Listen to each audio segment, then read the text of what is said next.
Everyone, আসসালামু আলাইকুম, welcome to our new blog. আজকের ব্লগে দেখতেই পাচ্ছেন যে আমরা ইফতার পার্টির জন্য ইমরান ভাইয়ের বাসায় চলে এসেছি। আর এখানে এসে আমরা দেখি যে সব কিছু রেডি করে ফেলেছে ভাবিরা, এবং এখানে শাওন ভাইয়ার ওয়াইফ ছিল, মানে আমাদের ভাবি। আর এখানে আমার ছেলে দেখতেই পাচ্ছেন, সো আজান দিয়ে দেয়, আমরা অনেক লেট করে ফেলি। আর এখানে আমরা সবাই একসাথে ইফতারি করছি।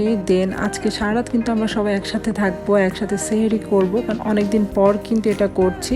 আমরা কিন্তু ইফতারির পর সবাই মিলে অনেক আড্ডা দিই। দেন আমরা কিন্তু একটু তাড়াতাড়ি আজকে ডিনারটা সেরে ফেলি, যেহেতু আমরা মাওয়াতে যাব সেহরি করতে। সো আমরা 1টার মধ্যে বের হয়ে যাব রেডি হয়ে, তাই আমরা এখনই করছি। তখন 10টা সাড়ে 10টা বাজে। আর এখানে কিন্তু ভাবি অনেক কষ্ট করেছে আমাদের জন্য, অনেক কিছু রান্না করেছিল। এখানে মাছ, মাংস, সবজি, তরকারি, ডাল সবই ছিল। So thank you so much ভাবি, এত মজার মজার রান্না খাওয়ানোর জন্য আমাদের সবাইকে। আর শাওন ভাইয়া সবসময় অনেক মজা করে, আমার কাছে অনেক ভালো লাগে। সো আপনারা সবাই কিন্তু আমার ভাইয়ার জন্য দোয়া রাখবেন। আর এখানে আমরা কিন্তু রওনা দিয়ে দিচ্ছি রেডি হয়ে মাওয়ার উদ্দেশ্যে। সো আই হোপ আজকের সেইটা আমাদের অনেক ভালো কাটবে।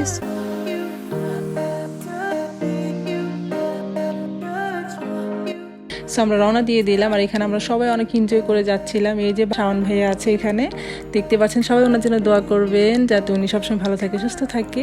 ওনারা অনেক এনজয় করে যাচ্ছিল বাইক নিয়ে। এখানে ইমরান ভাইয়া আছে, ওনার ওয়াইফ আছে। সো ওনাদের জন্য আপনারা সবাই অনেক দোয়া রাখবেন। অনেক দিন পর কিন্তু একসাথে হওয়াটা অনেকটাই মানে সময় হয়ে ওঠে না সবার। অনেক ভালো লাগছিল অনেক দিন পর। আর এত ঠান্ডা লাগছিল, আমার কি বলবো, বাহিরের ওয়েদারটা অনেক সুন্দর ছিল।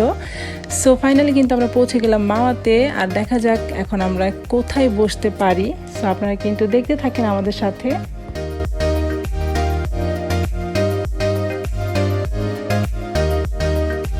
আমরা কিন্তু মাওয়াতে এসে একটা রেস্টুরেন্টে বসে এবং এখানে দুটো ইলিশ মাছ নিয়ে নিই। এই যে দেখতে পাচ্ছেন ডিমালা ইলিশ দুটো নিয়েছি, এবং একটু পরে কাঁকড়াও নেব, এটাও থাকছে এই ব্লগে। আর এখানে এসে ভিউটা অনেক সুন্দর লাগছিল। এই রেস্টুরেন্টে আসার পর কিন্তু লিওনের সাথে দেখা হয়ে যায় প্রত্যয় হিরোনের ফ্রেন্ড টর্নেডোর সাথে। ও অনেক ফ্রেন্ডলি ছিল, লিওনের সাথে ছবি তুলে এবং ভিডিও শ্যুট করে নেয়। আর লিওনকে অনেক বুঝায় যে তুমি ভালো করে পড়াশোনা করো। সো আমার কাছে অনেক ভালো লেগেছে ওদেরকে, যতটা আমি নাটকে দেখি এর চাইতে বেশি বাস্তবে দেখে ভালো লেগেছে। যদি প্রত্যয় হিরোইন থাকতো অনেক ভালো লাগতো।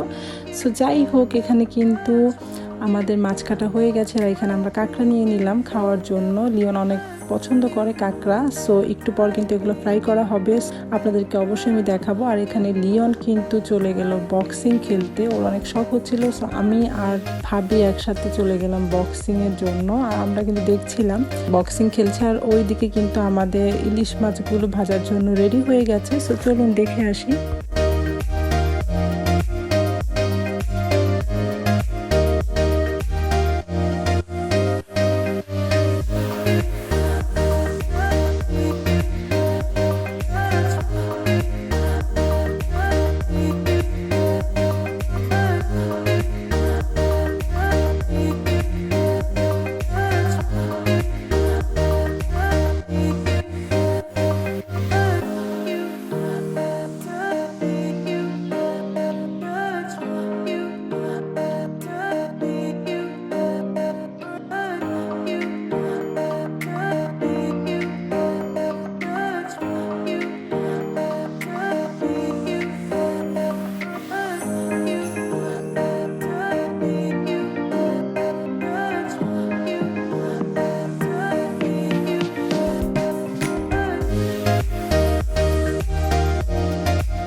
ইলিশ মাছ ভাজা কিন্তু হয়ে গেছে। এখন আমরা সেহরি করতে বসবো সবাই একসাথে। আপনারা দেখতে পারবেন কত ইয়ামি মনে হচ্ছে, দেখতেই পারছেন। এখানে লেজের ভর্তাও ছিল, আমার কাছে তো বেগুন ভাজা অনেক ভালো লাগে। সো আমরা সবাই একসাথে সেহরি করতে বসে গেলাম। 3টা 3:30 এরকম বাজে। সো আমাদের আবার রওনাও দিতে হবে, না হলে সকাল ভোর হয়ে যাবে। আর এখানে ইমরান ভাইয়া ওনার ওয়াইফ অনেক মজা করছিল, শাওন ভাই অনেক মজা করছিল, যেহেতু অনেকদিন পর সবাই ফার্স্ট টাইম একসাথে সেহরি করতে এসেছে মাওয়াতে।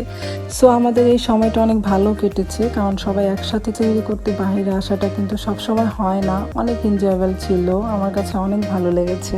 সো আপনাদের কাছে কেমন লেগেছে তা কিন্তু আমাদের কমেন্ট করে জানাতে পারেন।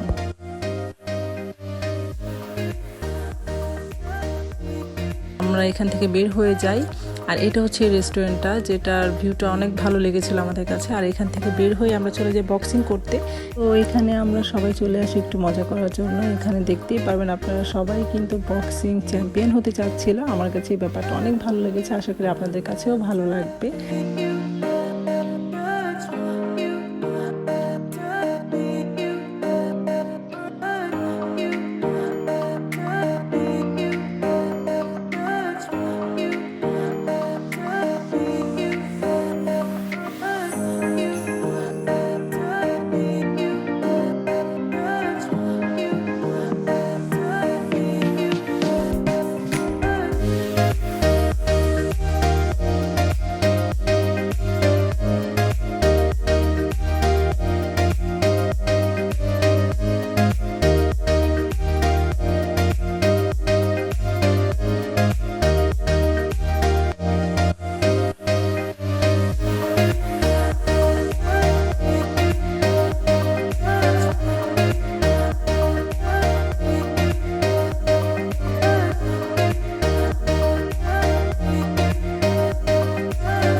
সবাই আমরা একসাথে চা খাচ্ছিলাম, এবং একটু পরে আপনারা দেখতে পারবেন যে আমি লিওনে আব্বুর সাথে ঘুরতে চলে যাই বাইকে করে, কারণ অনেকদিন পর কিন্তু বাইকে ওঠা হলো। অনেক ভালো লাগছিল, যেহেতু একটু পরে আজান দিয়ে দিবে।